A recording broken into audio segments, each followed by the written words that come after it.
எல்லார் கையிலயும் இன்னைக்கு வந்த பாஸ் இருக்குன்னு நினைக்கிறேன். நவம்பர் மாதம் எந்த டேட்னு அனௌன்ஸ் பண்றோம். இதே பாஸோட இங்க சக்சஸ் மீட் நடக்கும். அண்ட் பேன் இந்தியா ரெக்கார்டோட இந்த பாஸ் அப்படியே கையில வச்சுக்கங்க. திருப்பி கொண்டு வரேன். நான் டேட் அனௌன்ஸ் பண்றேன். எடுத்துட்டாருங்க. என்ன எடுத்துட்டாருன்னு சொல்றேன்ல. அட நன்னா ஏடா பேசு. எந்த டிக்கெட்டியா சொல்ற? செத்துட்டாருங்க. செத்துட்டானா? என்ன நம்பி இவ்வளவு பெரிய ப்ராஜெக்ட் எனக்கு கொடுத்து என் டீம் நம்பி இன்னைக்கு இவ்வளவு பெரிய படமா இது வந்து நேத்துக்கு எல்லாரும் டீமா பார்த்தாங்க படம். இப்போ வந்து ஒரு 3 மணிக்கு மெசேஜ் வந்துச்சு எனக்கு. ஹலோ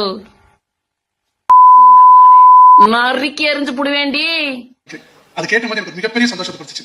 ஒரு அன்பான ஃபேன்ஸ் எங்க வீட்டுக்கு எனக்கு திரும்ப திரும்ப கேட்டு சரி எங்க அண்ணனுக்கு சாலிடான ஒரு படம் கொடுத்தாங்க. எங்க அண்ணனுக்கு ஒரு நல்ல படம். அவனை செத்துங்கடா, அவங்க கிட்ட மாட்டலடா, நீங்க தான் அவங்க கிட்ட மாட்டிருக்கீங்க. Any creator, any director in Indian film industry வாயை பொளந்து பார்க்க போறாங்க. டைனோசர் மாதிரி வாயை பொளக்குறாரா? அந்த மாதிரி ரெட்ட தீபாவளியா இருக்க போது நம்ம எல்லாருக்குமே நெருப்பு மாதிரி இருக்கும்.